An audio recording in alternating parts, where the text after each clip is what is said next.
La question qui fâche nous vient de cette une du JDD News découverte hier soir. Enfermons les OQTF à Saint-Pierre-et-Miquelon.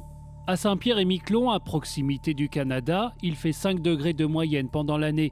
Il y a 146 jours de pluie et de neige. Je pense qu'assez rapidement, ça va amener tout le monde à réfléchir. Pour ceux qui croyaient à une blague, en voici la confirmation quelques heures plus tard sur CNews.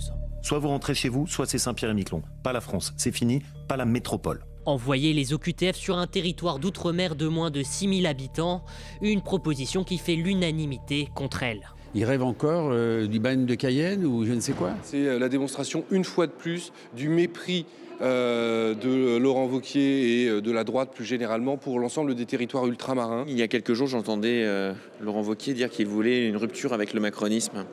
Là, c'est pas une rupture avec le macronisme qu'il fait, c'est une rupture avec la République. Dans les rangs des Républicains, hors caméra, on n'en revient pas.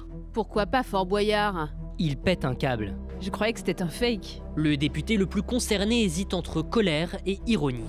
Je pense que M. Wauquiez, il faut qu'il revienne sur Terre. On n'est pas dans un monde des bisounours. Quand on regarde le profil et le pédigré des OQTF les plus dangereux, ce ne sont pas des gens qui vont avoir peur d'un petit 5 degrés ou de quelques abats de pluie ou de neige. Une proposition qui intervient en pleine guerre des chefs avec Bruno Retailleau pour la tête du parti. On est dans une course à l'échalote où chacun essaie d'être le plus ferme, mais au final avec aucune solution réelle, pragmatique, concrète.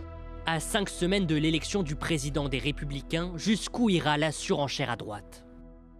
Elsa Mondingava, c'est la campagne interne pour le parti qui le fait monter comme ça dans la surenchère. Voilà, un signe de fébrilité. Vraiment, plusieurs députés nous ont dit on a dû revérifier que cette une n'était pas un fake, une fausse une au sein de la droite. Ils ont vraiment au début cru à une blague, ils se sont dit c'est pas possible. Donc preuve que sa proposition, il ne l'avait pas vraiment formulée auprès de ses camarades. Évidemment, certains voient que Bruno Retailleau il bénéficie dans les sondages, même si ça commence à se tasser un peu, en tout cas d'avis plutôt favorables. La campagne, elle va être rude, elle finit dans pas longtemps, donc il faut marquer les esprits. Selon certains, voilà, il veut exister, mais ça démontre aussi une fébrilité, parce qu'on voit que sa proposition, elle a été quand même assez peu, à l'unanimité, elle a été rejetée. Même Marine Le Pen dit qu'il faut respecter un petit peu nos compatriotes d'outre-mer. Donc l'accueil a été très très frais.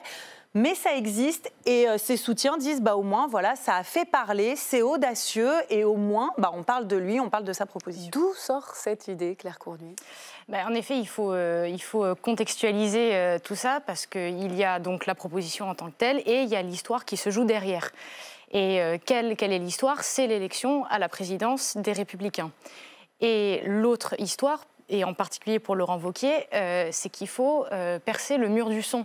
Et quand votre concurrent est naturellement plus exposé parce que ministre et ministre de l'Intérieur, c'est pas que tout est bon à prendre, mais il y a dans le camp Wauquiez l'idée tout à fait assumée que oui, c'est une proposition choc, et notons qu'elle intervient à quelques heures, à 48 heures de la conférence de presse que va donner Bruno Retailleau demain, où il présentera son bilan.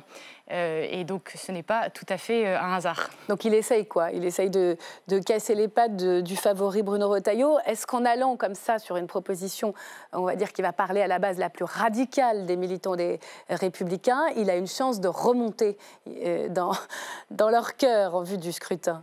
C'est toute la question. Que représente la frange la plus dure, si je puis dire, des adhérents LR? Combien d'adhérents déjà les LR aujourd'hui? Il y a 3 semaines, on parlait de 70 000, on commence à parler de 90, 93 000, peut-être qu'on sera à 100 000 la semaine prochaine, ce qui n'est évidemment parce que pas rien. On fait des cartes, là, bien juste sûr, avant l'élection. Et donc, à qui cette proposition va parler? Est-ce qu'on considère que c'est le cœur de cible des adhérents LR et que donc dans la dernière ligne droite, sachant que dans quelques semaines on ne pourra plus adhérer à LR, c'est à eux qu'ils s'adressent? Est-ce qu'on considère que la frange la plus dure chez LR parmi les adhérents est déjà passée du côté du Rassemblement national en termes de vote, ou alors a suivi le dernier mouvement ciotiste quand il a fait alliance avec Marine Le Pen l'été dernier, c'est toute la question. Et c'est pour ça que ce sera très intéressant de voir si ça a marché ou pas. Alors on a compris l'agenda, hein, c'est clairement l'élection interne, mais il s'abîme ou pas, Laurent Wauquiez Il doit se construire en opposition par rapport à Bruno Retailleau. Et là où ce qui marque, c'est que lui a une forme de liberté. Il peut dire ce qu'il pense, il n'est tenu par rien, donc pas par une appartenance au gouvernement. Ce qu'il essaye de voir, c'est de critiquer aussi Bruno Retailleau. Ce qu'il disait hier, Laurent Wauquiez, c'est moi au moins je propose quelque chose.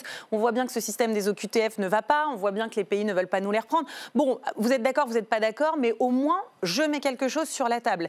Et c'est vrai qu'il essaye de se différencier. Il cherche à dire que Bruno Retailleau, par sa place au gouvernement, qu'il l'a fait un peu exploser en popularité. C'est grâce au fait qu'il est dans le gouvernement que Bruno Retailleau a un espace médiatique, que les Français commencent à voir qui il est. Laurent Wauquiez, lui, il a fait le choix de rester en dehors, donc il doit essayer de démontrer que ça lui procure des avantages, une liberté de ton que Bruno Retailleau n'aurait.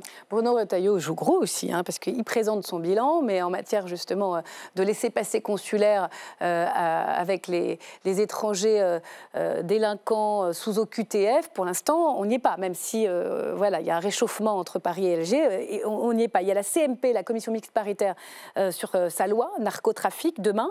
Il peut encore aller devant les militants avec des victoires ou ça s'arrête là, son bilan? Ce qui est très intéressant, ça va peut-être paraître un peu basique, mais quand vous parlez aux militants, que ce soit lors d'un meeting, Laurent Wauquiez, ou d'une réunion publique tenue par Bruno Retailleau, il y a quelque chose d'assez irrésistible chez les militants, c'est que, et pour ceux qui sont là depuis longtemps et qui attendaient que la droite revienne aux affaires, ils sont très contents, en réalité, d'avoir quelqu'un à droite au sein du gouvernement. C'est tout l'enjeu pour Laurent Wauquiez, c'est non seulement d'être le challenger, mais d'essayer d'exister face même s'il est un peu mis en retrait sur le dossier algérien et que pour l'instant, aucun OQTF algérien n'est reparti dans son pays. Vous avez deux manières de voir la chose. Soit vous faites comme les wauquiezistes, donc soit vous dites il y a une impuissance de fait, soit vous êtes retailliste, entre guillemets, et vous arguez qu'on fait ce qu'on peut dans les limites que nous avons, mais au moins on essaye d'agir et au moins on prouve que dans ce gouvernement, on reste sur nos convictions et on ne se dédie pas. Je ne dis pas qu'une stratégie ou une autre va gagner, on verra, mais c'est deux versions de l'intrigue et on verra laquelle gagne. Il va y avoir comme ça d'autres annonces tonitruantes, c'est la course à l'échalote d'ici l'élection interne? Je pense que sur des annonces chocs, on ne peut pas non plus en faire une par jour. Si vous voulez, ça va faire... Mais effectivement, et on voit qu'ils se construisent en creux. C'est-à-dire que Bruno Retailleau, lui, essaye de justifier aussi pourquoi il reste. Le gouvernement est quand même pas très populaire non plus dans les sondages. Donc il doit aussi dire qu'il existe. Demain, il va faire une conférence de presse pour dire qu'après 6 mois à Beauvau, il y a des choses qui avancent. Mais Bruno Retailleau, s'il menace aussi, il a menacé de démissionner sur le dossier algérien, c'est qu'il commence aussi à préparer la petite musique, qu'un jour, ça le servira peut-être de dire « je quitte ce gouvernement parce que je suis empêché, parce que je ne peux pas aller jusqu'au bout ». Donc on voit pour l'instant, son intérêt, c'est d'y rester. Pour l'instant, son intérêt, c'est d'y rester. Mais qui sait après si vraiment sur le dossier algérien, on voit que les choses n'avancent pas comme ce qu'Emmanuel Macron veut prévoir. Peut-être qu'un jour, dans la stratégie de Bruno Retailleau, s'il est au parti, il pourra avoir intérêt à quitter le gouvernement. Et les macronistes, pour terminer, est-ce que la coalition, ce fameux socle commun qui va de Gabriel Attal à Bruno Retailleau, ça peut tenir? Est-ce qu'avec les annonces tonitruantes de Laurent Wauquiez, extrêmement décrié, c'est le tollé, même Manuel Valls dit que ce sont des méthodes de colons, le retour du bagne. Est-ce que cet attelage politique peut tenir? Si on considère que Laurent Wauquiez est au centre du bloc central, je ne sais pas. Mais en tout cas, les LR font partie de cette coalition. C'est vrai. Ce qui va être intéressant, c'est que, de toute évidence, il y en a un qui se démarque en étant un peu plus dur. On verra comment Bruno Retailleau évolue, lui, de son côté, avec des candidats du bloc central, en l'occurrence Édouard Philippe, avec lequel il y a peut-être quelques rapprochements. Donc, ça va être un moyen aussi de tracer sa route politique, avec ou sans le macronisme, avec ou sans les héritiers d'Emmanuel Macron. Ce qu'on dit, c'est qu'il ne regarde pas vers le centre, c'est qu'il regarde plutôt vers sa droite et vers Marine Le Pen quand il fait ce genre d'annonce. Ce n'est pas tellement pour rassembler une grande famille centrale. Merci beaucoup pour ce décryptage. On y voit un peu plus clair. On va suivre cette campagne interne et puis ce bloc central qui va pour l'instant au gouvernement, cette coalition des LR aux macronistes. Merci à toutes les deux.